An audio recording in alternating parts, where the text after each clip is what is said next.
All right, meeting come to order. Dr. Versta.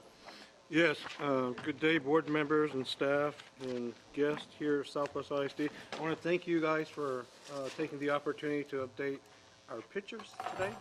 And I'd like to invite Ms. Janice Hernandez to please lead us in the invocation, followed by the Pledge of Allegiances.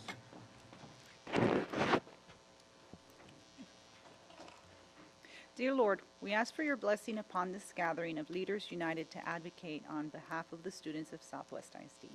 Guide us in the work that we embark on today and help us fulfill our duties to the best of our abilities, always in the interest of the community we serve. In your name we pray. Amen. I pledge allegiance to the flag of the United States of America and to the republic for which it stands, one nation, under God, indivisible, with liberty and justice for all. Honor to Texas flag. I pledge allegiance to thee, Texas, one state, under God, one indivisible. Thank you, Ms. Hernandez. All right, next thing on the agenda is consider approval of the Holdsworth memorandum. Yes, sir.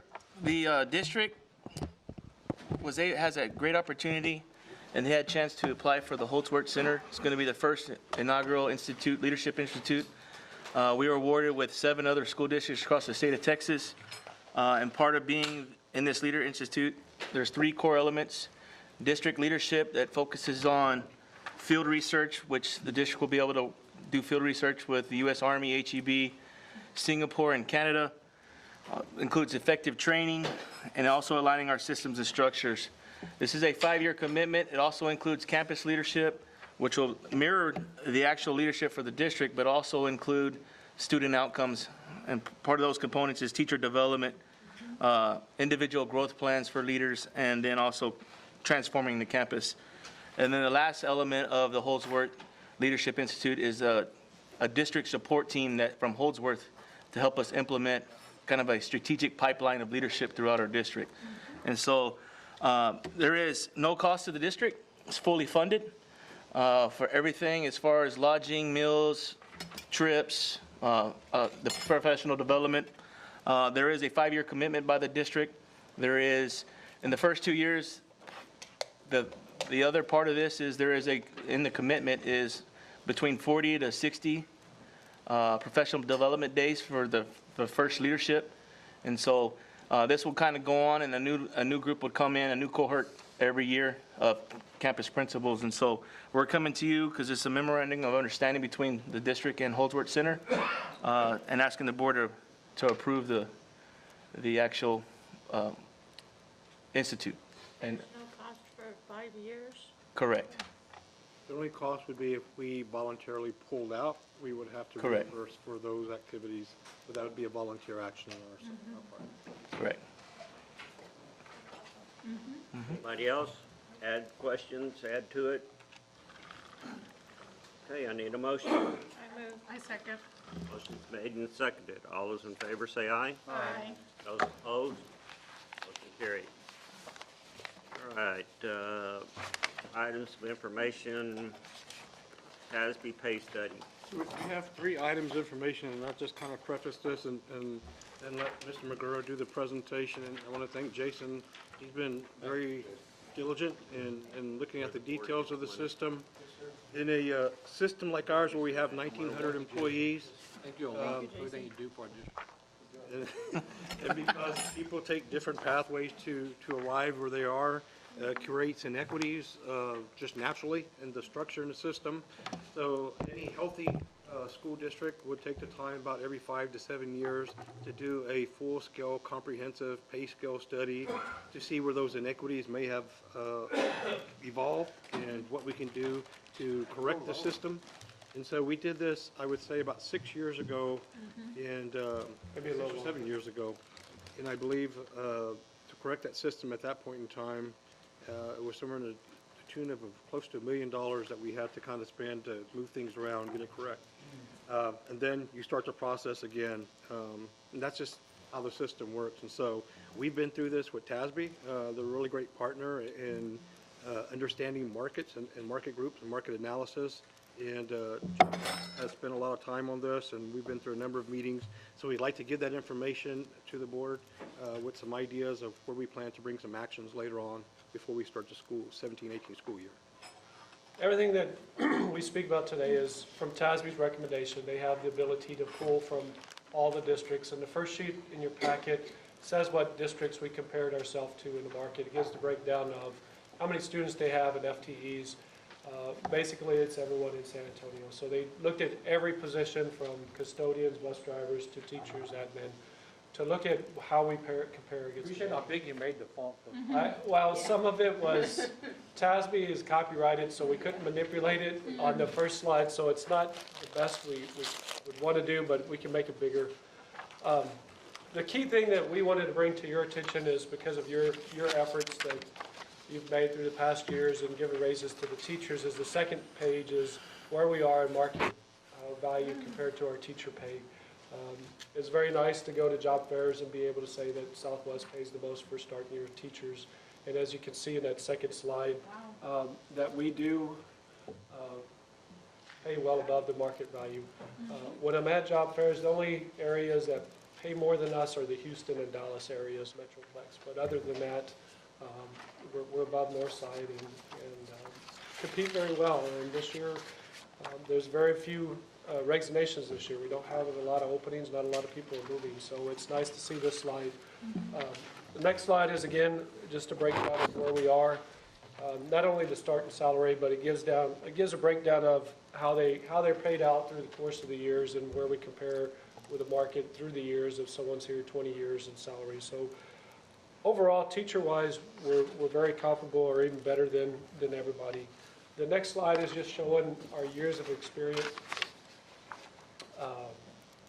Most of our teachers are below the 10 years, 50-50 of experience. And then the next table gives you a graph of the people that were new hires this past year, where they fell in the category.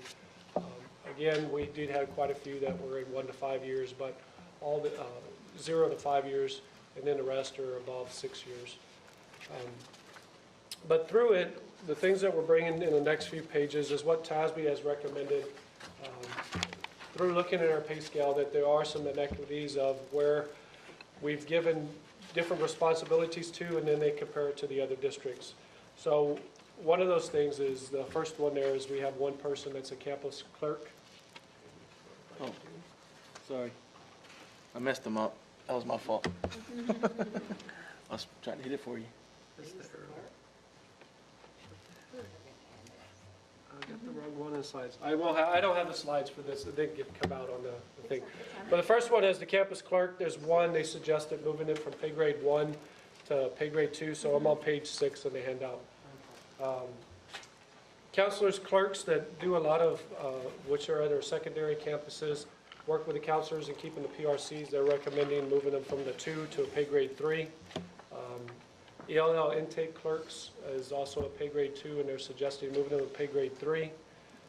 Campus admin clerks, which are at all of our campuses, every campus has one. Most of them are helping the assistant principals and dealing with discipline. There's 16 of them, and they're suggesting moving them from a 2 to a 3. Bookkeeper at middle school kind of has the same duties as a high school bookkeeper, so they're suggesting that we bring it up where the high school one is, from a 3 to a 4. Media clerks is 3 to a 4. The fine arts clerk, currently we have a 2 and a 4, but because we're opening up 2 high schools, we're suggesting they go to both of them both be pay grade 5. And then we get into the central office people that have a lot of confidential information about employees, also doing accountings where there are mistakes. If they make a mistake, it's detrimental or has a fiscal impact on the district, and that would include the accounting clerk, benefit clerk, payroll clerk, and personnel and purchasing clerks, moving them from a 5 up to a pay grade 6. And then the clerk that oversees the district for PEIMS is also moving from a 5 to a 6. And then currently our senior clerks are pay grade 6, and they're suggesting we move to pay grade 7. And with the totals there for moving pay grade changes would be $137,000. But within all the structure of the clerks, there's some things through the course of the years where someone's hasn't got to the level where they should have and to correct those adjustments, that's the 73,000. So based on what TASB is recommending for the clerk side, is $211,000 to fix that side.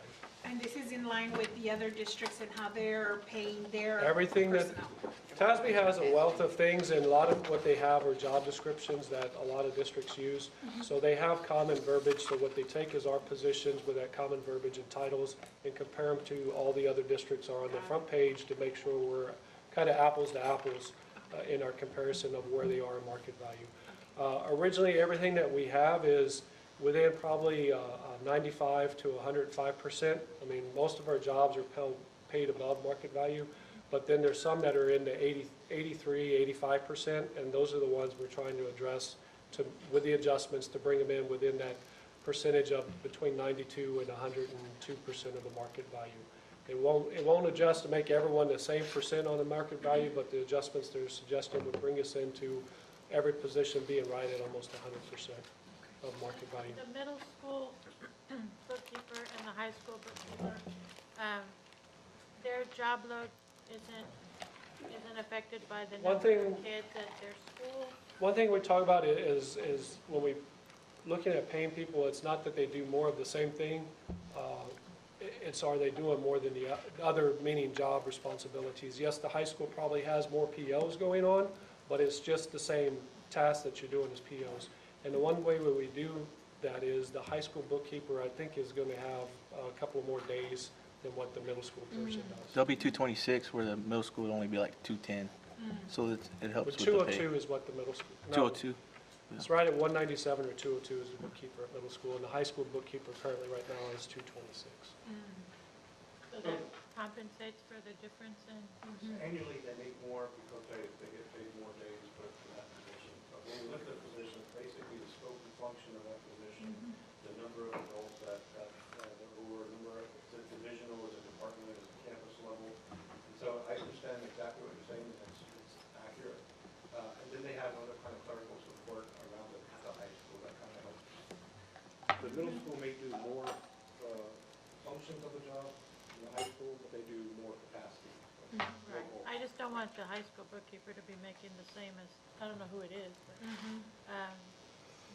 as long as they're making more. Their daily rate may fall in the same kind of area, but because they get more days, they're going to get paid more days on that daily But rate. they're working more days? Yes. Yes.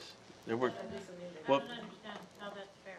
That adjusts for the workload, the Correct. extra days. Yes, But they're ma'am. working the extra day. The other person's not. so they get paid for those days they work. They're working them, but they're,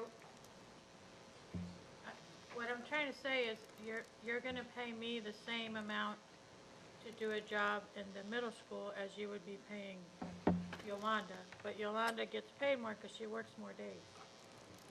Is that, Correct. is that right? Because Right, we're doing it- the same thing. it's We're doing the same same- thing. We're not really doing the same thing, because I have 2,000 kids and she has 800. The- That's what I'm asking, is it Right. dependent on the amount of kids that are, No. the amount No. of work? Some of the things we do based on whether more kids, such as the different cafeteria managers are based on how many students they're serving. But within the bookkeeper, it's the same function, no matter if you're at the high school. It's, yes, they may have more of the POs to do, but it's still just a PO. And when they send that PO off, there's other people in the district that's verifying and doing the checking on it. There's no more accountability on the high school one, it's just more of doing more POs than what typically a middle school would do.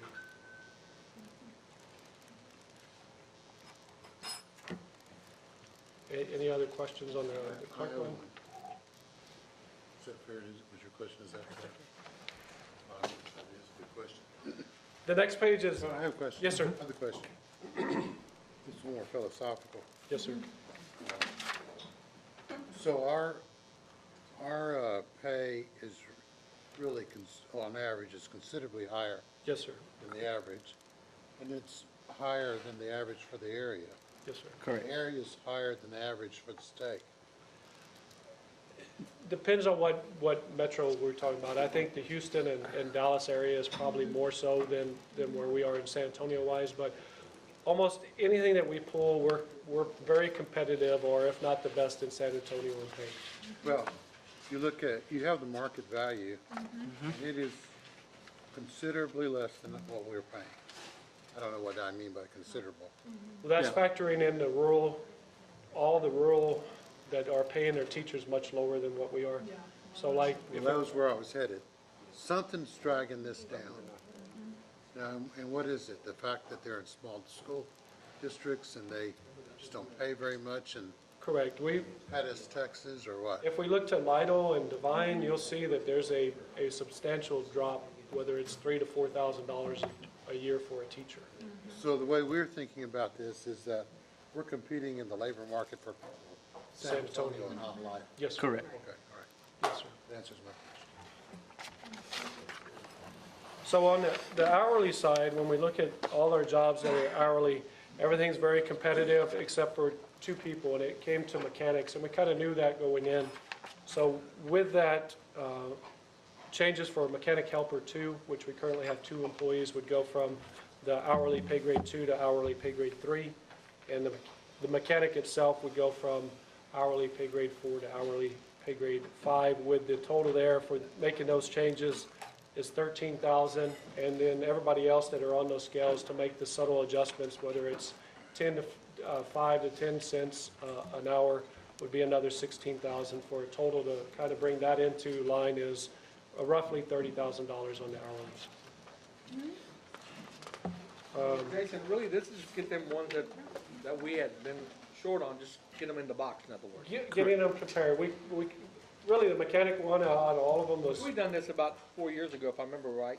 it was been since Dr. V was over there, I think the last time that Tasby came in. We were way behind, and Tad, we said we need to kind of adjust that, I remember that. Yes, sir. On the admin pay scale, there isn't a lot of adjustments to be there, except for when it comes to the high school principal, where you have to create a new pay grade for the high school principal, so that we have it out there for anybody existing coming into high school, that they're paid at a different, compensated at a different level than the middle school principal. Anytime you have a person come in new and have people leaving, it will mess your boxes up.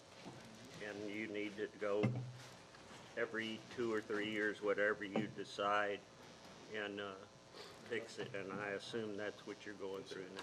There's some districts that do TASB studies every year. I don't think it's within our realm to do a $20,000 study every year, but there's some that do it every year so that there aren't any issues.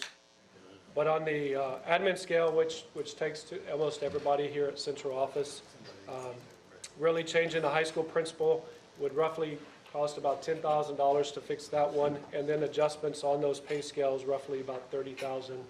So a total for the admin would be $40,000. And then Is that principal adjustment based on the new numbers, because we had a very large high school, but that's not gonna be the case anymore? currently, when we had our high school principal, they were on the same pay grade as a middle school person. Right. Principal, so we made some adjustments to the current principal because to bring him in within market value of this year. But moving forward, we need to create a different subcategory without really skewing everybody else that are on tables, which would be a pay grade 5B, which would be, A would be the middle school, B would be the high school. That way they're compensated more for all the things that they do as a high school, as in all the extra events, all the extra time and hours that they're spending at the high school that the middle school person doesn't necessarily have to But do. then do we take into account the size of the high school, or does that matter? The size of high schools really is not going to make a difference. All of them are going to have the same type of events, and since we're two comprehensive high schools Yeah. and not any kind of magnet, Yeah. both of them are going to have all the same activities going on. It's not one that's going to have more than the other.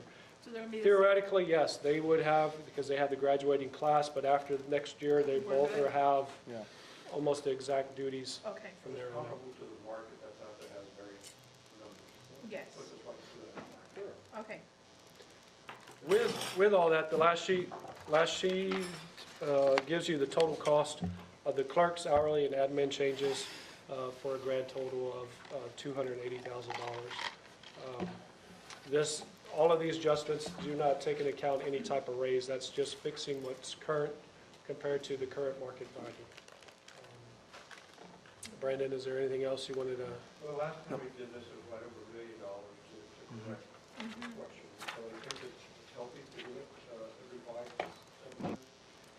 that's a process we should continue to make sure there's equity. Yeah. Okay, was that- No, just moving forward, because as I work with the pay scale for next year, there's tables involved that have to be implemented so that we can run raises and do different things. And so we'll probably bring this back at the next board meeting to approve these changes if the board's good with it, so that we can run the tables, so that we can look at compensation plans. And I can still give you more information on those before the next board meeting, but this is kind of important for us to keep moving forward. When will you make the changes? I'm going to create the tables now, like just as temporary, and then at the next board meeting, I'll have to get it approved. So if get this approved so that we can move forward with these To go into changes effect when? The For new next- fiscal for next year. fiscal year. But that gets me my tables set up and so that we can run these reports so I can start doing scenarios on raises Okay. and different things. So today, we just wanted to present the information. Correct. For your own Matapi, through a number of series of meetings. And Yeah, then if, more meetings. if We're gonna go to more have meetings. questions, just throw us, we can do anything that- Correct. Thank you. Is that compatible with what's in this area? The If you look at the first sheet, it tells you who all of our salaries are Correct. being compared against. Is- I can't see it, but I'll look at it when I. It's all of our sister schools that are here on the south side, but it also takes into account north side, The northeast. big systems? Yeah, there's 10 of them. And I will say this, that talking to TASB and just going through this study with, you should be very proud because we do pay well. We pay our teachers well, our admin well. A lot of our clerical staff make really good wages. And so these are the things that they recommend looking at our thing because they were saying you have a really good, strong payment payroll schedule. These are the things that if there was efficiencies or, inefficiencies, these are the things that we need to look at. These are the people kind of below market value. And so that's what we're bringing. That's what they are.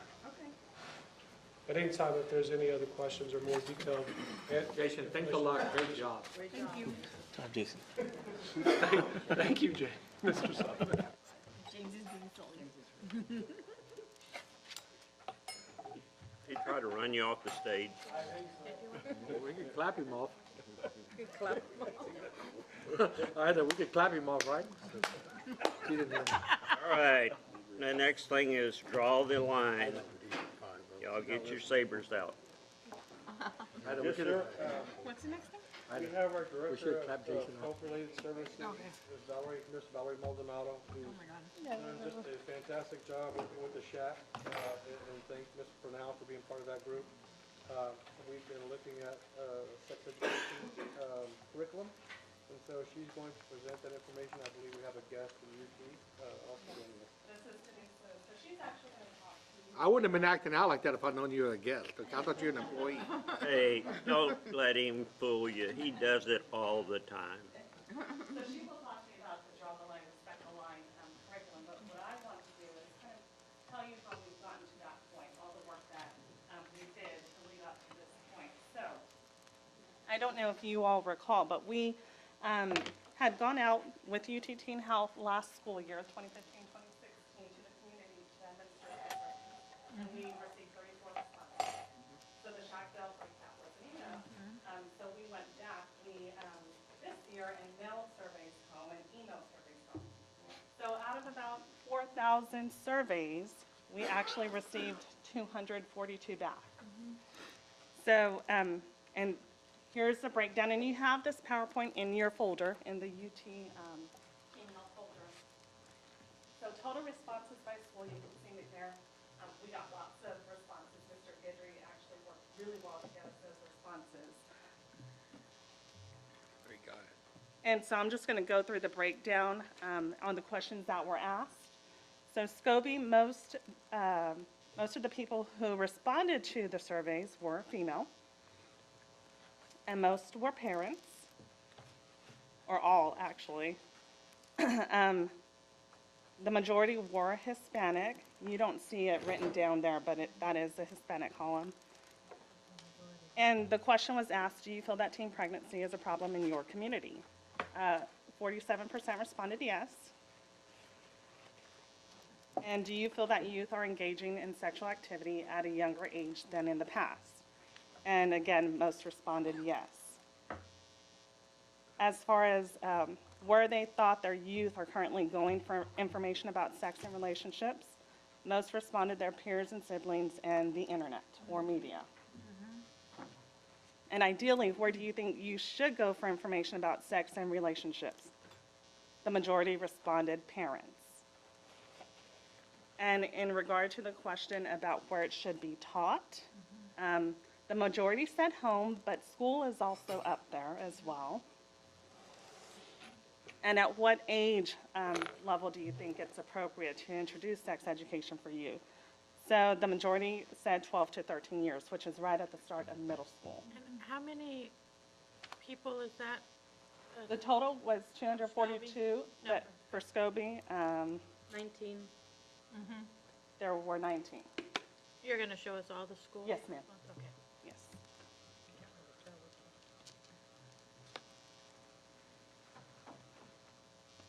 Okay, and what topics should be covered in a sex education program? So they could choose several, but most did choose all of the above, which includes self-esteem, self-efficacy skills, refusal and decision-making skills, healthy relationships, contraception methods, condom application skills, STDs, and health clinic locations and services. But the majority did choose all of those topics.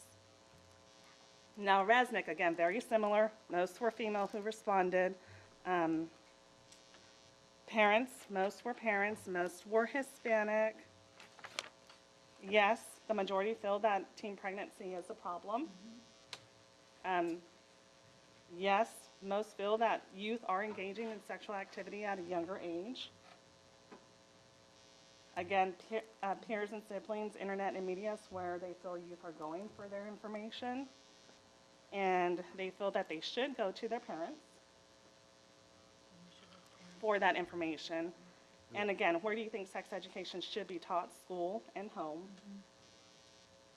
And 12 to 13 years is the age they felt, yes, when it's appropriate to introduce that information. And again, most chose all those topics should be covered. Now McAuliffe, again, very similar. Most were female. Most were parents and most Hispanic. Yes, they felt that teen pregnancy is a problem. They feel that youth are engaging in sexual activity at a younger age. Again, you can see the similarities, peers and siblings, internet and media is where they go for their information. They feel they should go to the parents for that information. And they feel that sex education should be taught in the school and at home. Most pick that same age group. And again, most want all those topics to be covered. And again, for McNair, it feels like I'm repeating it, but the surveys were very similar. Very valuable. Yes, so most were females and parents, Hispanic. This was interesting. About half felt that it is a problem, 50%, but still more so than the other answers. What was the percentage? It was mostly parents that took the survey at McNair? Yes, ma'am. What was it? Can you go back? Uh-huh. So really, okay. Do we have the kids take the survey? No, this was only for parents or guardians or an adult. Okay. And again, yes, they feel that youth are engaging in sexual activity at a younger age than in the past. They're going the same places, they feel they're going to the same places for their information. And they feel that they should go to their parents for that information. Sex education should be taught in the school and at home. 12 to 13 years is the age. And again, they want all those topics covered. So, and these surveys are just from the previous year, so I just wanted to show you all that the answers were very similar to those 34 surveys. Most were female, Hispanic, and parents. Yes, they felt that teen pregnancy is a problem, and this was, again, the 2015-2016 school year. They felt that school and home is where they should go for information about sex and relationships, and 12 to 13 years is the age. You can see 44% at McAuliffe and 52% at Scobie, the appropriate age to introduce sex education. And again, all those topics, the majority felt that they should all be covered as well. So once we got the results of the surveys, we took it back to the shack. We looked at a few different middle school curriculums and the topics that should be covered, so that way we could see what best fits our district. So sexual transmitted diseases, refusal skills, and decision-making skills, healthy relationships, self-esteem, self-efficacy skills, and contraceptive methods. And those were in the order that parents want those topics to be covered. So the SHAC recommendation, of course, is draw the line, respect the line for our 6th, 7th, and 8th grade schools, so, in grades. So I'm going to let Denise Lewis talk to you all about the draw the line, respect the line curriculum.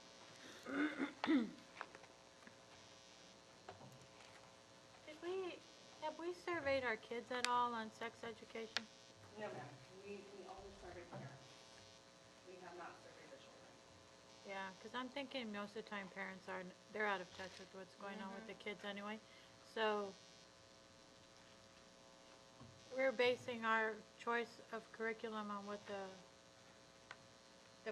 parent surveys. Well, we wanted, the shack has kind of talked about this issue for a couple of years. And when we're in the shack met, we talked about which curriculum. At that point in time, district-wide, there are only 34 survey responses from parents. Our goal is to provide to the board what our parents see. So shack put a period, they said, we're going to go back, we're going to redo the survey, and so it went up beyond 200. And we're just bringing the information so that you know what the community thinks. Now, I thought part of the process that the kids did take a survey as part of their sex education training, or what we do the training. They have, for a couple of the different programs, they have like pre and post surveys, but not surveys on what they feel should be taught to them. Just it's a little bit off the subject.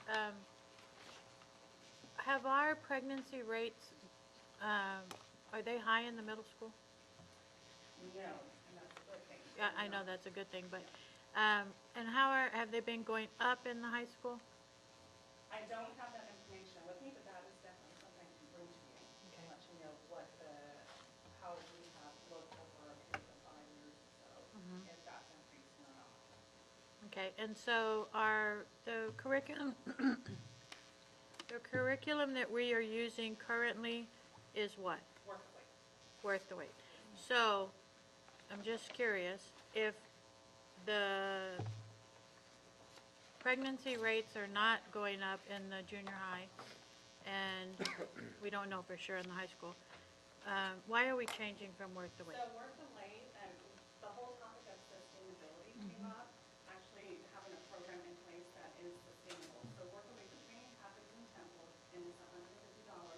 We've worked with UT Teen Health for our 9th grade curriculum, making a difference, and our 10th through 12th grade curriculum, and they provide support, they provide training, they will help us in the implementation of the programs, and hopefully make it more successful. We also receive. By more successful, you mean what? If Actually- it's already successful. Actually being implemented. So you think the kids, you Not all think the the kids kids are, just a minute, you think the kids are not implementing worth the wait? No, what happens is it's implemented through PE, and sometimes there's difficulty with that because that environment is not so conducive to actually the implementation of the sex education program. So they help us make sure that fidelity is kept, meaning that we stick to the program. Right now, there's not really anybody overseeing work the way to make sure that it's implemented exactly the way it should be.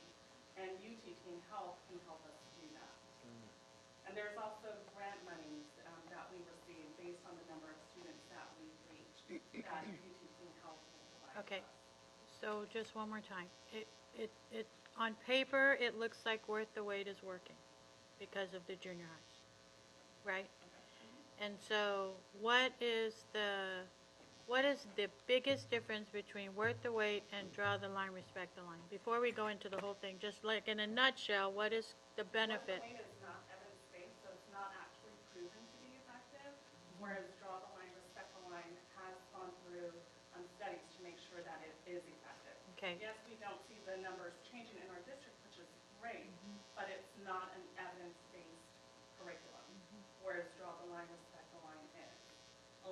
with the sustainability, the fact that we get to work with UT Teen Health to make sure that this program works. So what are you gonna be introducing to our sixth graders that Worth the Wait does not introduce? Denise Lewis is going to talk to you about the curriculum, so she can go over that. Hi. Again, my name is Denise, and I am one of the newer health educators at UT Teen Health. And coming on board, I was given the opportunity to have Southwest as one of our partners. And I understand that Southwest ISD has been working with UT Teen Health for a while now. Like Valerie said, we have and just finished implementation of making a difference and reducing the risk over at the high school and the 9th grade campus. They did really well there. It was my first time being able to see the program being implemented and coming out and doing observations as far as fidelity and such. One key thing that Valerie did mention was about one of the differences between Worth the Wait and Draw the Line, Respect the Line, is that Draw the Line, Respect the Line is an evidence-based program. That it has been proven to make the changes in 4 different categories that the Office of Adolescent Health kind of gives that stamp of approval for, and it's for the delay of age when children or youth decide to initiate in sex, if it hasn't already happened against their will. Also reducing the number of partners, increasing the use of contraception, and then practicing abstinence, as well as deciding to start practicing abstinence if they have not yet already. So those are kind of the 4 key points that the Office of Adolescent Health looks for when they are giving this stamp of approval for an evidence-based curriculum. So in your folder, you just have kind of, this sheet is just a project overview. Some of you may know it already. As I mentioned, we've partnered with Southwest ISD before. And this here is going to be this is a summary of Draw the Line, Respect the Line. Draw the Line, Respect the Line is a curriculum that we have material for the 6th, 7th, and 8th graders. So Draw the Line, Respect the Line throughout the course of their 3 years in middle school, it progresses along the way. So the 6th grade curriculum is not the same as 7th, which is not the same as 8th. And so that's one of the really good key points, is that the kids get to continue. If they start off with 6th grade in this curriculum, they get to continue throughout their 8th grade. And it looks like this, and we do have it available. Valerie Maldonado does have a copy. This is your 6th, 7th, and 8th grade copy of the curriculum that each facilitator is given after their training that UT Teen Health puts on. And so we do provide the training and provide the curriculum, as well as any incentives or material that the facilitators may need. When coming on board and talking with the SHAC and kind of getting up to speed with everything that has been going on with Draw the Line, Respect the Line in the middle school here at Southwest, if I could just point your attention to the 8th grade curriculum, and it's going to be lesson 6. And so this is not out of the blue, not something that doesn't happen often, but on lesson 6, we have a condom demonstration that was in the later date of the curriculum. Other schools in districts such as San Antonio Independent School District, East Central, Edgewood, and Northeast are currently implementing Draw the Line, Respect the Line across their middle schools. And so those are some districts that have already started. And what we have here is a sort of red flag for that curriculum, for that particular lesson, because we know that it's come up before with boards, teachers, parents in the past. Condom demonstration, you hear that, and it's of course going to raise a red flag. And we are aware of that and have made 2 adaptations to this lesson that have been able to be approved. And the adaptations or other options that can happen during this lesson are a condom mini lecture or a condom lineup. And the 2 of those, a condom mini lecture in the new curriculum is going to be a story that is read out loud. And together as a class, the classroom goes through the do's and don'ts and the what went wrong and what went right of that person's first time usage of a condom. The condom lineup will consist of students breaking up into groups, and it's kind of a friendly competition where they will be given just sheets of paper that go through the proper uses of a condom, and they just simply on a table or maybe by posting it on the wall, put the things in order from start to finish of usage for a condom. So those two things have been approved adaptations that have been made, opposed to the condom demonstration, where in that, just for a kind of background, there is a condom, an actual condom is used. Sometimes actual condoms are passed out. Teachers or facilitators may use their fingers or hands to put the condom on. But as I mentioned before, many red flags have gone up before with that, and we were able, UT Teen Health was able to submit the adaptation of the lecture or lineup and have that approved in place of the condom demonstration. And so although the whole summary does give you the breakdown of 6th, 7th, and 8th grade curriculum, we just like to sometimes automatically draw our attention to that one because that is the red flag that normally comes up. That's 8th grade? Yes, and that does take place in 8th grade. You'll see throughout the lessons and throughout the grade of the curriculum that it does progress, where 6th grade kind of talks what does drawing the line even mean, what does a boundary look like, and who to place boundaries with, and then you move into healthy relationships and actually deciding whether or not you want to have a boyfriend or girlfriend. And then 8th grade is the first grade where it starts actually talking about sex, contraception, and such. Does anyone have any questions thus far? Well, I don't like it. Where are we teaching this curriculum right now? We want to teach this in the PE classes still? Great. After that conversation, if you look at the number of students that have the ability to go through a bona fide, viable sex education program, those numbers are not reflective of No. the importance of this to this group of students. So we want to move it into science where all the students will have You access. can reach all the students. Right now, what percentage of the students do we reach through PE? Because I know a lot of kids have band, they don't take PE. So what percentage would you say we're reaching? Okay. Last year, the goal was 500, and I believe Southwest ISD fell just short of that with 463 But that's a students. number. I'm interested in the percentage in each campus. How many children are we reaching with the sex education? Because I know a lot of kids don't get it. Okay. Or Below 50%. below 50%? Okay. Below 50. So all these other kids are getting nothing? Correct? Well, it's not that they're getting nothing. They could be getting it at home. Right. Is this But an nothing from the opt-in, school. or if they take science, are they just gonna have to sit through the thing? There's always an opt-out. No, I'm not asking you opt-out. I'm saying, is this an opt-in? Because it's much easier for a kid not to bring the paperwork home, and then the parents don't know it's going on. It's harder if it's opt-in. You know what I mean? The parents are more aware of what's going on if it's an opt-in program. If it's opt-out, the parent probably may not even know what's going on because the kid didn't bring the paper home. So, if we're gonna do something, I mean, I don't know, maybe I'm being a prude. I had 4 sons. I wouldn't want them sitting through this in the 8th grade because Dave and I, we already talked to them about it. And so, if it's not opt-in, I can't support the. There is a parent permission form that goes home. Yes, It absolutely. does require And it will parents be to get opt-in, permission. so we will need that parent signature before it's submitted. Yeah, but do they know it's gonna have a demonstration? I'm sorry? And here's, I'm a little bit confused. Is the demonstration in the curriculum?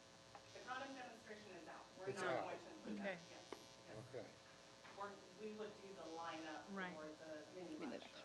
The good thing is that this program is customizable to whatever our shack decides, our committee. And in speaking with a lot of parents, that was a choice that I know a lot of them didn't want that in there. So they went ahead and worked with us so that they wouldn't have that. But everything else, I know that parents wanted a more comprehensive, evidence-based research program. Well, the survey shows us that the parents want the schools to teach sex Right. education. So we have that. Maybe we need to have classes for our parents so that the parents will teach it because it really belongs, it should be taught in the home. So maybe our parents don't know how to teach it, or maybe they're just being lazy. But we really need to, just saying. I think we've always had some type of sex education program. However, it's always better to have evidence-based information rather than have the students, the other program is just a little bit it doesn't inform them as well, and they search elsewhere for information that could be incorrect.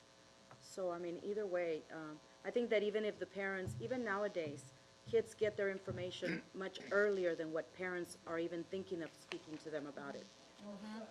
But Work Away, yes, it's a good program. Bucket. The only thing is it's not evidence-based. So we don't have that Stamp of approval. from the OAH, the Office of Adolescent And what it used to be, I don't know what it is. I know in our district there have not been changes since we've been in fifteen, but again, it's not evidence-based. And parents are able to come and look at the curriculum. We had talked about holding parent information sessions too, so that they're informed of what their child will be receiving as far as sex education goes. So if the teacher doesn't get the permission slip, that child cannot participate. And UT Teen Health, like Valerie said, is available whenever and how many times you may see fit to come out and do the parent information sessions. A lot of the districts do love those, and first off, coming on board, I saw a couple of those firsthand, and it really helped to just answer their questions. We recommend that the student is not there; it's just the parents by themselves, able to open questions, open discussion, and also to view any DVDs that will be shown, view any material that will be shown. And Draw the Line, Respect the Line, there aren't any, but just in some of the other curriculum that we have, they're able to see exactly what their child is going to be viewing. And so we're very available for that as well, too, to kind of have a couple of those prior to actual implementation. And I think being it coming from UT, that they might look at it a little more also in that perspective. The credibility piece. I want to go back. Did we say only 50% of the kids get this muscle memory? You look at the numbers for the past few years, I would say Depends on what classes it's in. you have some PE coaches who do it with strong fidelity, and then you have some who, they do part of their class. Now, did that information go home and get permission slip, or the parents give approval? I don't know the answers to those things, but that's information that we can gather, bring back. And every year Also, they're gonna we give can it bring to back the parent permission form, because I know within the content of that form, it does explain to the parents what's going to be covered. in that form. I just think it's in there. Is this a state requirement now? No. I think it's kind of a local issue. No, I know Now, we do have sorry. I know we've had a lot of issues at the high school level with how many students get served due to the circumstances. But I'm wondering, in the middle school, you said that it's going to be taught in the science classes? So that means it would reach all of the students, is that correct? Potentially. That's a change we'd like to make. Right, right. I like that change. So, I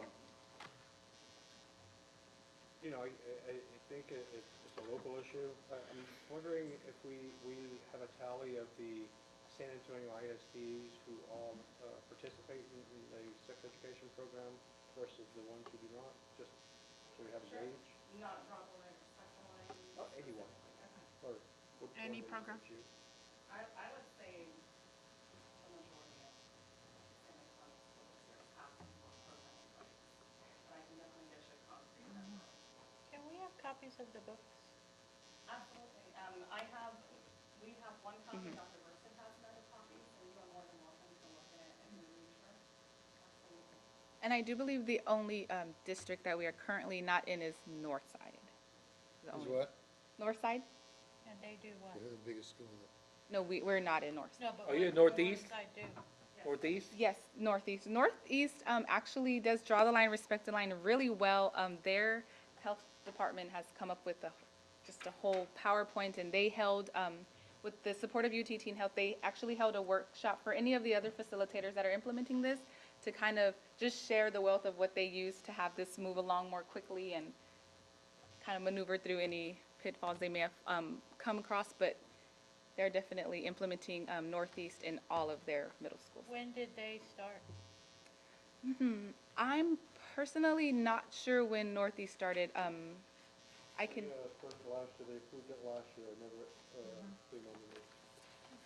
It was in August, before the year started for 6 weeks. Being on the news positively or negatively? Yes, well, I believe there are some folks who showed up at the board meeting who were not in favor of it, and the majority were. It was one of those kind of contentious but I know that's when they approved it, and I could check with Dr. Botardi and see what their thoughts are about the program and how it's going before we bring it for an action item here. Yeah, I don't think we can say the majority of our parents would endorse it yet because we only had 200 and something people. I mean, that's like not the majority of our parents. I have my reservations about the whole thing, but Do the parents have to agree to it? yeah. They have to complete a permission form for the student to participate in the program. So they will Have to send have the parent's students. signature, or the students, no. No. No, parents. And they will make sure, they will ensure that students that are not participating not be in those classes, right? That's a very important thing to have. Yeah. To-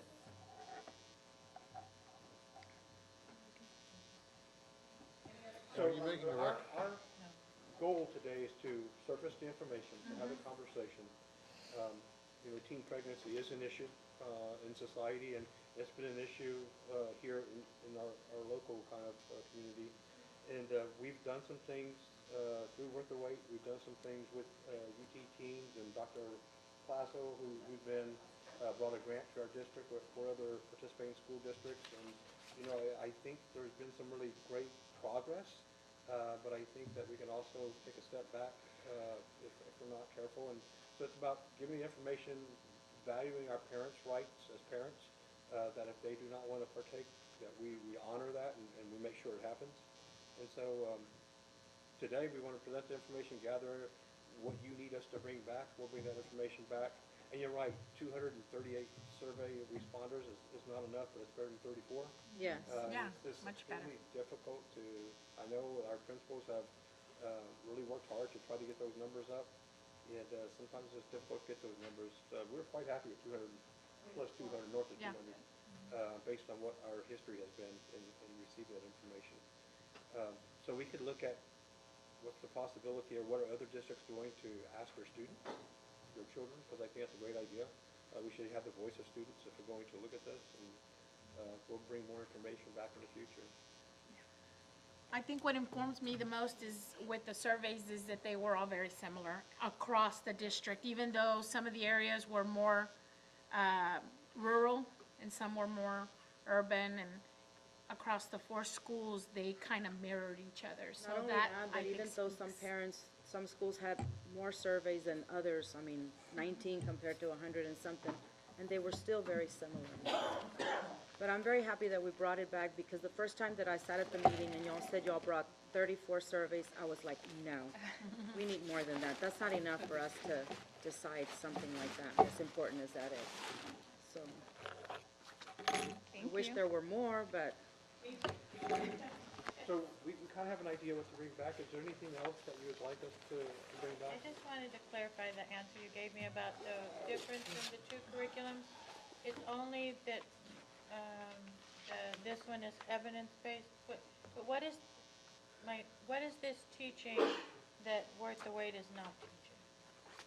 They're very similar. I mean, do we do the condom thing in 8th grade with Worth the Wait? There is, in Worth the Wait, there are steps on how to use the condom, how it should Okay. properly be used. We actually chose not to do it in Worth the Wait. It was actually in that curriculum as well. Yeah. Okay. Yeah, that one would be very similar to, if not mirror, the condom lineup, which is the other option that we presented to you guys with Draw the Line. And just so, looking at the PE, professional development part of this, Worth the Wait is extremely hard to get training. You come around in Texas, like, and they're like in Temple, and it's like, you gotta be ready for that one time where there's more opportunities to work with UT to get professional development. Because the hardest part is having the teacher qualified and PD-wise to present something like this. Okay. Just so, that part, I know from experience with Worth the Wait, when I was coaching, it was very difficult to get any help besides, here's the book, figure it out. And if you want to go to training, it's next 6 months from now. Okay. And if you miss it, you don't got another chance till the following 6 months. And as Valerie mentioned, it is part of the grant with UT Teen Health.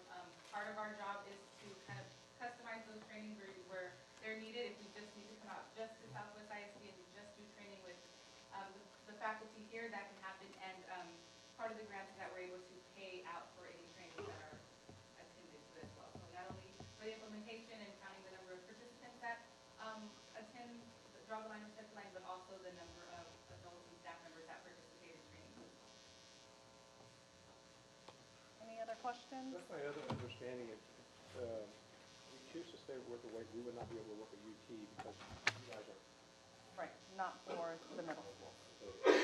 We would still work with them for the high school. For UTT.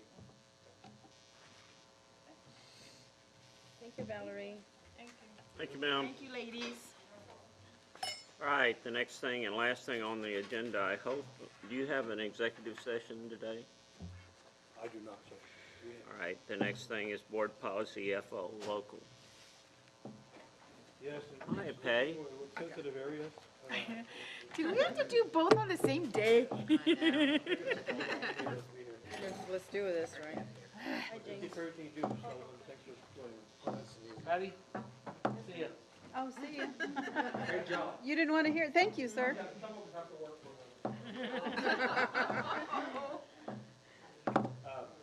So our policy, Thank you. I appreciate that.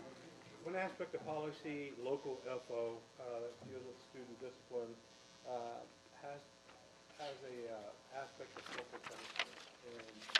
And we thought it would behoove us to be able to bring that information, present some information to the board. We're not bringing any action today other than hearing the voice of our board. I know there's, it can be a contentious issue. I definitely know it's a sensitive issue, but districts around us, some of them, have chosen to remove it completely from their policy because of litigation involved and potential litigation that surrounds it. Some districts have not. They have stuck with corporal punishment. And so Dr. Escobedo has done a really great job of going out and gathering information, putting that information in a local, state, and national level so that we can provide it to our trustees, so we can kind of mold and frame what we would like to bring in the form of a recommendation. If we bring a recommendation before we start the school year, and this just starts the process, and I know even amongst us friends that there's a difference of opinion, that's fine, but that should not be the reason we don't talk about it. So today we're going to have that conversation, or at least start the conversation. We'll gather what you'd like us to bring back, and then we'll come back and address it again in the future. And so I'll let Dr. Escobedo put this presentation together, kind of go through the data. Okay. It has to do with a survey that we've also conducted in the district recently, correct? Yes, well, we didn't put all the survey data because we didn't have a lot of parent responses yet, but I do have that information as well.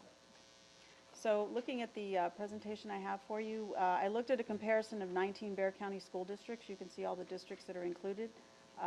Those are just appear in alphabetical order. And what I did was I looked online for their legal policy, which is the same for all the school districts, and then where the change becomes is with the local policy and how those are implemented.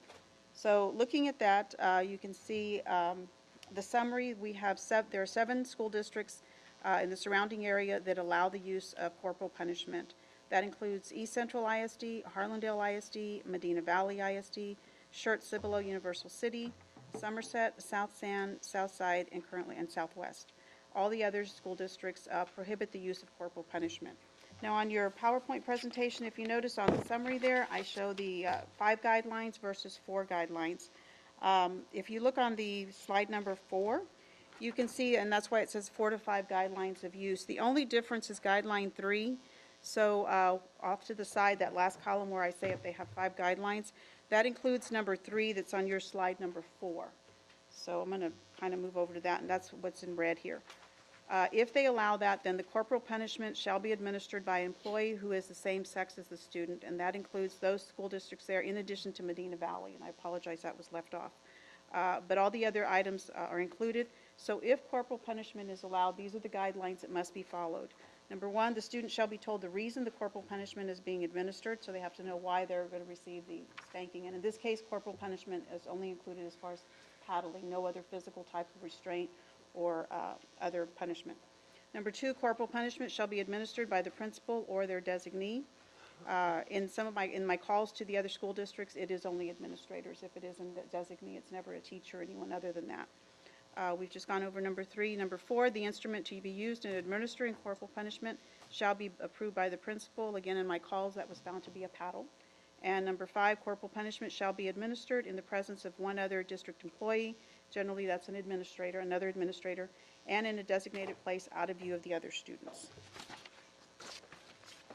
So just looking at the research, I wanted to see what was out there, and it was interesting. It was hard to find any research that was actually in favor of the corporal punishment. So although it looks like it's just interesting facts against the use, that was a majority of what I was able to find. So again, it was legitimized back in 1977, which was a U.S. Supreme Court, and at that time it did, the Supreme Court did qualify and say that the paddling was not considered cruel or unusual punishment. However, in a recent case shortly after that, which was Ingram versus Wright, they indicated that the use of the physical force, again usually paddling on a student, intended to correct the misbehavior would soon decline because it was not actually changing student behavior. Between 1974 and 1994, 25 states banned the practice, recognizing that it was ineffective and an inappropriate school discipline, again, because many of it starting to, due to litigation with the school districts or against the administrators who were administering the corporal punishment. And since the mid-1950s, 5 more states have joined this group in prohibiting the use. So that's just a quick summary there of corporal punishment is legal in 19 of our 50 states. And again, this is just other people that are other researchers who were looking at that, looking at the research. There was quite a bit from Dr. Elizabeth Gershoff, who is a developmental psychologist at the University of Texas at Austin. All of her research points to the fact that feeling that it's not an effective use of discipline for the students. Something also that many school districts look at, because our information is reported every couple of years to the Department of Civil Rights Office. Again, they look at the information as far as do we have more students, Hispanics, different subpopulations being administered corporal punishment, or do we have more males receiving corporal punishment versus female students? So again, there's a disparity in that information that was provided. So the most interesting I saw was the last quote, that most alarming are the glaring racial disparities in how this punishment is meted out. Students of color, predominantly African American boys, and again, depending on the region and the area of the state that they're looking at, it looks like boys seem to receive corporal punishment more often than girls do.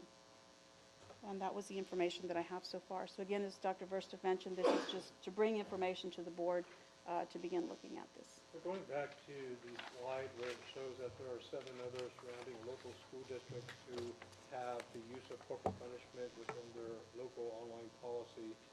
It is reflected there. However, in contending with the DPIA request, Ms. Hernandez and myself have the ability to go to an article in Ed Week hyperlink, which basically initiated the local TPI request about the use of corporal punishment. From that link, we had the opportunity to go into the Office of Civil Rights because we have to report those on a OCR report annually that goes to a federal kind of database. And as we put in Southwest ISD, we saw that there were, like, whatever year you went to, anywhere from 14 occurrences to 17 occurrences, even up to 22 occurrences of the use of CP in Southwest ISD. But when we went to every other local ISD, we couldn't find any. So either we are the only one who is reporting the data correctly, or other ISDs are not. Maybe they have it on the books, but it's not a practice. Further, as we looked at that practice, we indicated that the occurrences happened at 2 of our elementary, with one elementary having 1 occurrence and another elementary having all the rest. And so that means that we have, out of our 11 elementaries, 9 who do not utilize corporal punishment in the last few years. Neither of our 4 middle schools or none of our high schools use corporal punishment, predominantly at 1 elementary. And I don't know if we can do cause and effect. That's a very successful elementary in our system, no doubt. But I think the information, you need to have that information as we have that conversation. I know talking to our neighbors to the north, they're so big that the potential litigation that was arising from not following the appropriate policies was creating a kind of monetary issue to have to contend and battle that. And I know that there was a big article that came out earlier this school year that initiated a TPIA request, basically reporting research that talked about the long-term ill effects that CP has on students, not immediately or in the next year, but in years down in their lives. And so it is a bona fide, approved discipline technique in Southwest ISD. And if it's on our books, I have informed our principals, I'm not in favor of it, but as long as they follow our policy, I will support their use. But outside the policy, we cannot support that use. And so at this point in time, I put a moratorium when the TPIA came out, and it looked like we were the only one either reporting it only correctly or the only one using that approved discipline technique. So we basically want to put out the data. We'd like to hear from each of our board members, or collectively, if there's one voice that says, what information would you like us to research further that we can bring here? Just give, I guess, I'm looking for some direction. Or is this a conversation that we kind of want to have and put away and say our policy is our policy? Or is this something you want us to research even further? Dr. Verstoff, I would like some information. There are 7 districts that do allow it, but yet you're saying that when you looked on, I guess online on the report, that no one reported any incidences. So I'm interested to know, so the 7 districts that do have it on the policy, they have 0 incidences? I want to confirm that. We had 0 incidents reported to the Office of Civil Rights, correct? Even the ones that That's do our- have it in the policy? Correct. But that's our only, I guess that's our only mechanism to check. Right. Without calling them directly and asking. Right. Is there any reason to assume that they wouldn't follow the reporting? Yeah, during the time it was reported is when Office of Civil Rights, this is my understanding of conversation with Mr. Risby, we're transitioning which database they use, and so there's a 2-year window where districts had to report on paper, and our staff does a really good job. We got the paper out, we collected them, and we submitted them into the, How long ago? What, 2 years? this is 13, It's 14, I think? every 2 years, the information is gathered. So the last one was 13, 14. And we just 13, finished 14 data, if I recall. Yeah, it was 13, 14. for the TPIA that you and Janice looked at. Yes, sir. I'm curious, what our discipline history, like how many, like, is it a deterrent? That's like, we can say to our kids, you're gonna get paddled if you do that. Does that keep them from doing something? And as opposed to the other school districts who don't have the paddling, are there more instances of whatever, bad behavior, whatever? Like, what is our record on In looking at behavior? In looking at our students for the one school that we have corporal punishment at, what I did find, because I went back and looked at those, so we do have several students who were frequent flyers to the office. So they had been there 2, 3, 4 times. And the grade level ranged from pre-kinder through 5th grade. So it wasn't that Brandon just went to the principal's office one time. He may have been there 6 times that year. So I would possibly say no, that it did not deter the behavior because they kept going back and forth. Can you give us were they all male? Do you know the gender breakdown for Yeah, that school? I have that information. I didn't put it in this one, but it was, Not all male. they were not all male. It was, I would probably say more male, but not all entirely male. So what I can add to the conversation is just based on research that I've done in the past couple of years when I was working on my doctorate, was most discipline techniques that are Chapter 37, ISS, OSS, corporal punishment, they really don't act as a deterrent at all. And so, which is kind of why we moved to more of a restorative practice approach into our middle schools. And so I'm not sure that we could pull that data for Southwest ISD, but there's probably a lot of national research that suggests that maybe none of those act as a deterrent. Just my suggestion. I'm surprised that only 19 states allow it. Well, listen, I have to make some comments in that, as a recipient of corporal punishment in the 6th grade, it was a deterrent. 12th grade. Well, mine was 6th. I almost made it out. Yeah. I'll tell you what, I never did interrupt a class again after that.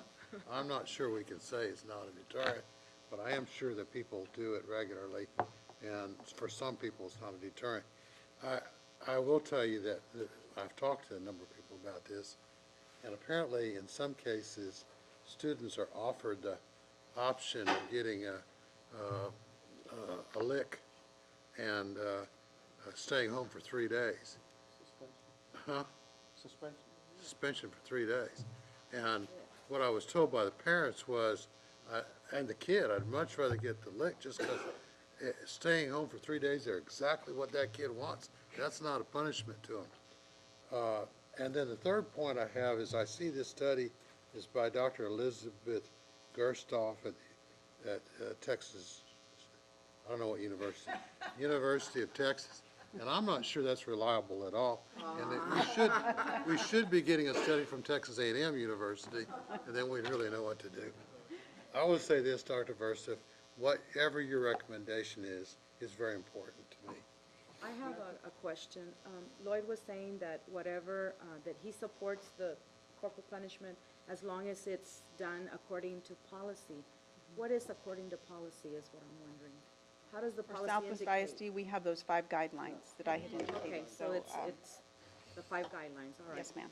And again, and I have a bigger concern too, because I know that the studies bear out that children, you know, more children that might be 504, spec ed, apart from the racial component and the gender component, we have that component as well. I will say this year, as we worked on the Office of Civil Rights data collection, that was something new that I didn't see 4 years ago when I worked on that with teams, is that now they gather the information, and not only were we breaking it down by subpopulation, but for every subpopulation we broke down, we also had to gather whether they were special ed and or 504. For everything from physical restraints by the police officers to discipline in the classroom, and that was not a component that they looked at 4 years ago. I would be So interested that's in that even data. more information that they're drilling down to see. Right. So they're looking at that, for example, for our LEP students, our ELL students, they wanted to know how many were male, how many were female, how many were 504, how many were special ed. So even further breakdown than we had before. I guess I would, and you know, as a board member, we always get, or I get questioned about equity. Well, how come this school gets this and this school doesn't get this? How come this school, there's, you know, if a parent finds out that a school is operating a certain fashion, and their school is not, they want to know why, you know, and of course we have to explain, you know, the principals, and they have autonomy inside their school, and whatever. So I guess my concern is this is like the opposite, because usually parents are questioning, well, you know, for resources, how come they have this resource and my school doesn't? This is inverted.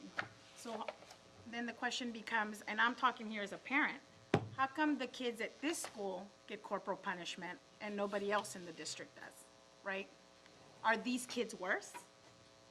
Well, we have to ask ourselves also, why was that principal, the HEB Excellence Principal of the Year? Oh, Well, that Big was the Country- one I wanted to bring up. Yeah. Who was your teacher of the year? Principal?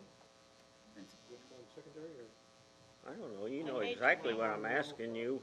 Elm Creek Elementary and Denise Hernandez from. Jaramillo was, And on the elementary side, who had the most licks given in paddling? I would say it's right down the road in Pearsall Road. Is it? Yeah. I live down Pearsall Road. Yeah, I did too. But the fact is, we only had really 2 people get it, and as far as we can remember. Right? We had one guy get 6 licks or 7, and one guy get 1. More like 17 in one. 17 kids? 17 occurrences, yeah. Oh, It's the 17. same school. If And it the had been same kid. 15, he wouldn't have been brought up for the 2 or award. 3 were reciprocated food twice. I think once he was- And Yeah, see? But doesn't also that keep a lot of students from being in ISS? From what I understand, a lot of elementaries are putting students in ASS even for running in the hallway. I mean, if you give them a paddle, then they go back to the classroom. They don't have Yeah, to be in I think what ISS the the research whole is saying day. there are long-term ramifications for choosing that distance, I think. And Psychologically. The other question is, we talk about, can we compare ourselves to other districts around? We can just compare ourselves to the campuses, not the one that do, and see if there's like a deterrent factor in there. I think we can But look at that. before we get wound up on this, I'll do exactly what Keith does and follow your recommendation. But I do not agree with you, but I will not comment about it anymore. And this is only with parental consent, right? Yes, they And must- we have a community survey out there where we ask the questions, and I believe we'll have that information the next time we bring this up. But it looks like 80% of the community, as long as there's parent permission, are okay with it. But part of the problem something I did not understand before we started talking about all this, is corporal punishment is an opt-out thing. It's Yeah. not an opt-in. And it's always better to me to have opt-in instead of opt-out, because again, parents sign that So handbook and our they just. student parent handbook does indicate that if the parents do not want their child to have No, corporal I punishment, know. right. But But- the practice we've asked our administrators and told our administrators is that whether you have an opt-in or an opt-out, before you administer corporal punishment, you Yeah. absolutely must contact the Yeah, parent to that's let a them good- know. Just in case that paper didn't make it to school, or it didn't get turned in, or it's still in the classroom Right. or something. Right. Yeah. Every time you get shown a study, we can find studies for everything. I could probably find you a study that said kids that got spanked in elementary school behave better in high school, depending on who did the study. So, I'm just, I don't want to go through that whole study, but I'm just curious, okay, so these kids that got paddled, they say it negatively affected them, but how many of those same kids had another thing in common and negatively? You know what I'm saying? Right. It's not like we can, we can have studies for everything. I just think, But can we ascertain? Like the lawyers, that's what preponderance of keeps the studies? world going round. Can we ascertain that? The money I know for you can always lawyers find a study and that the says money the for opposite, writing. but the preponderance of the studies, Could look can we into it. ascertain that? We could look into Okay. that.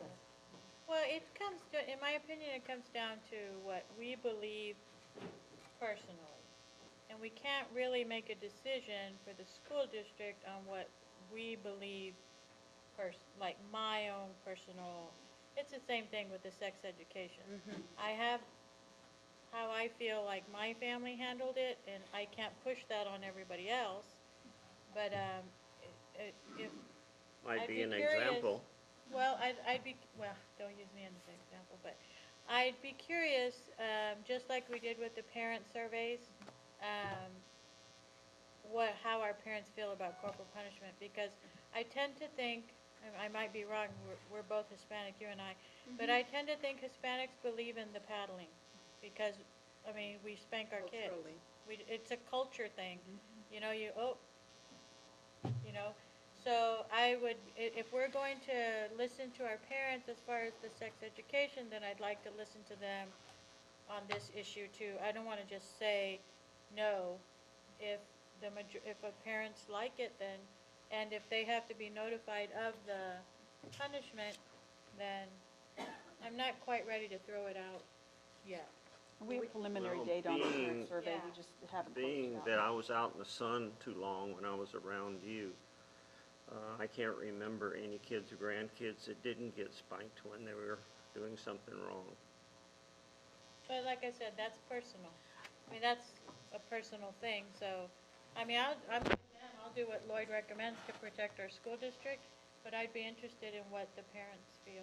Me too. So we'll bring that information. The only thing that makes it extremely difficult is where you have a system and you have one group of the Outlier. system who's using it as a matter of fact, no matter what, every time, and no one else is. It's hard to explain. It's hard to explain. It is. In the public spectrum. And it's hard to understand if it's really that successful, why isn't everyone using it to that level? Maybe other people want to use the chancla. Well, and And that is what's used at home. but it's one thing for a parent, But we know it's true. but it's one thing for a parent to do it, it's another thing for another adult to do it, and that, And we're not trying to take the place of the parent. so. We're trying to say these are approved discipline techniques by our local government, supported by what they heard from our community, and put parameters. If we're going to have it, I would have recommendations for some very strong parameter changes within those 4 or 5 areas, because it should be complete opt-in, it should be in writing, it should be because I do see, as a former principal who did use corporal punishment, with parent permission, it did allow that student to go back into the classroom and not miss instructional class. And that was a value. As a choice, I've seen it help too. I mean, I'm not a proponent today of it, but I was back in the day.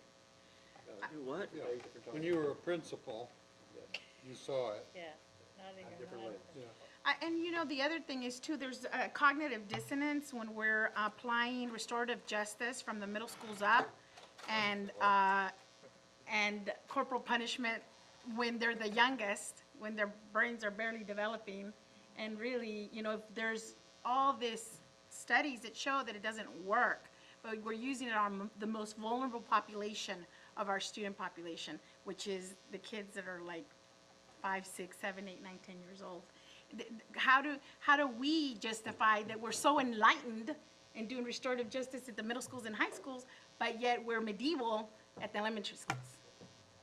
But we do allow corporal punishment in the middle school and high school, they just don't do it. It's just, right, it's a choice to not, But it's not happening, right? not happening. But I don't think But it's 17 an option. instances is a way of saying, oh, we do it all the time. That's a long year and only 17 instances It's at just that that particular it's at school. one campus. Yeah, it's just one, it's a lot. I get, yeah, you're right. The comparison to the other numbers, I guess, it seems a lot, but it's not when you figure out all the days and all the students and all the opportunities.